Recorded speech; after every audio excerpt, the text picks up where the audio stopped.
Salve, salve nação! Seja muito bem-vindo e bem-vinda ao nosso canal Últimas Notícias do Flamengo. Aqui você fica por dentro de tudo que acontece com o nosso time do coração. Se inscreve no canal para não perder as notícias mais recentes do nosso amado rubro-negro. Clica aí. Todos os mascotes do Flamengo desde a fundação do clube. Todo clube de futebol tem um mascote, é uma tradição mundial. E as torcidas se identificam e levam esse personagem como uma das paixões, dentre muitas que nascem quando se escolhe torcer para um time. Eles sempre estão presentes dentro dos estádios, no meio da multidão, representados em camisas, faixas, cartazes e até mesmo em miniaturas. A criançada se diverte. E o mascote do Flamengo? Não há dúvidas que a imagem de um urubu veio na sua cabeça, mas você sabia que esse pássaro careca tão característico não foi o primeiro mascote do clube? Você conhece esta história? Qual foi o primeiro mascote do Flamengo? Por incrível que pareça, mas o primeiro mascote do Mengão foi o Popeye. Sim, ele mesmo, o cômico personagem do famoso desenho animado americano, que ficava incrivelmente forte quando comia espinafre para quase sempre salvar a Olivia Palito das mãos do Brutus. O Popeye se tornou rubro-negro durante o Campeonato Carioca de 1942, quando os jornais esportivos da época começaram a produzir quadrinhos para contar os episódios de cada clube naquele ano. Além disso, o marinheiro representava a força e a valentia com que o clube enfrentava seus jogos e mais. O clube de regatas do Flamengo teve origem no remo e, como marinheiro, o Popeye também tinha essa ligação com o mar. Mas o fato é que o personagem não foi tão abraçado pela torcida assim e logo caiu em esquecimento. Por isso, a mudança de mascote aconteceu em um capítulo marcante para a torcida do Flamengo, o episódio do Urubu. Como o urubu se tornou o mascote do Flamengo? Como todos sabem, o urubu é uma ave sempre lembrada por sua aparência feia e impopular. Por ter penas que são majoritariamente pretas, a ave era usada como um insulto por torcedores de clubes rivais, até mesmo como uma forma de racismo. Contudo, um grupo de torcedores do Flamengo resolveram adotar o animal como seu mascote como uma resposta a estas ofensas dos rivais.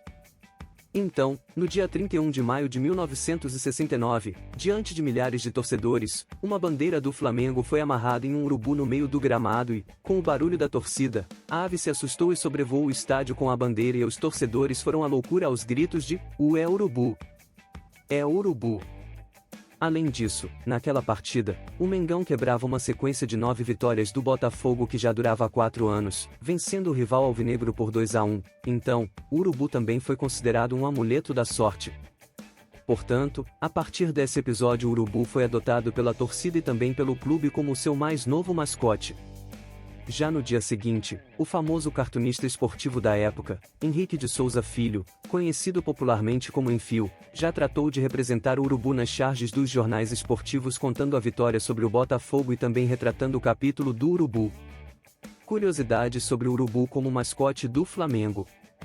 A partir daquela partida contra o Botafogo, o urubu passou a fazer parte da história rubro-negra, sendo considerado o símbolo máximo do clube e voltou ao estádio do Maracanã em outras oportunidades, sendo novos capítulos marcantes, tanto de forma positiva quanto negativa. Final do Carioca de 83. Na final do Carioca de 1983, por exemplo, um torcedor resolver soltar um urubu no gramado do Maracanã antes da partida começar e, depois de vários dribles da ave em jogadores, juízes e membros da comissão técnica, foi o lateral do Fluminense, Aldo, que conseguiu capturar a ave para que a partida pudesse começar. O Flamengo perde o jogo e o título e o fato ficou lembrado pela captura do urubu pelo jogador tricolor. Final do Brasileiro de 87. Já em 1987, outro urubu entrou no campo e Renato Gaúcho, atacante do Mengão na época, tentou capturar a ave durante a final do Brasileirão daquele ano contra o Internacional. Momentos depois, o Fla se tornava campeão brasileiro e, mais uma vez, o mascote se valia como um verdadeiro amuleto da sorte para o time. Criação da organizada Urubuzada. Em 2006, foi criada uma das maiores torcidas organizadas do Flamengo, a famigerada Urubuzada. Foi também nesta época que o atacante Renato Abreu, camisa 11 do Mengão de 2005 a 2006, sempre colocava uma máscara de urubu para comemorar seus gols nas partidas que disputava, chegando a ser chamado de Urubu Rei pela torcida rubro-negra. Uruba e Urubinha. Em 25 de maio de 2008, foram criados os personagens Uruba e Urubinha, mascotes que estrearam no Maracanã na partida entre Flamengo versus Internacional, válida pelo Campeonato Brasileiro daquele ano. E esses novos mascotes da torcida sempre estão marcando presença nos jogos e eventos do Flamengo. Um voo que entrou para a história. A verdade é que, depois daquele voo histórico do Urubu sobre o Maracanã e da intenção dos torcedores em usar a ofensa dos rivais como uma resposta de quem não ligavam em serem comparados com a ave, o mascote rubro-negro nunca mais deixou de fazer parte da história do clube. E os flamenguistas sempre levarão o Urubu no coração para todos os jogos que o Mengão disputar. E aí, torcedor alvinegro, o que você achou dessa linda história sobre os mascotes do Mengão? Gostou? Sim ou não? Comenta aí abaixo, pois é muito importante para nós do canal e para o Flamengo saber a sua opinião. E não esquece de se inscrever no canal, para não perder nada sobre as últimas notícias do nosso time campeão.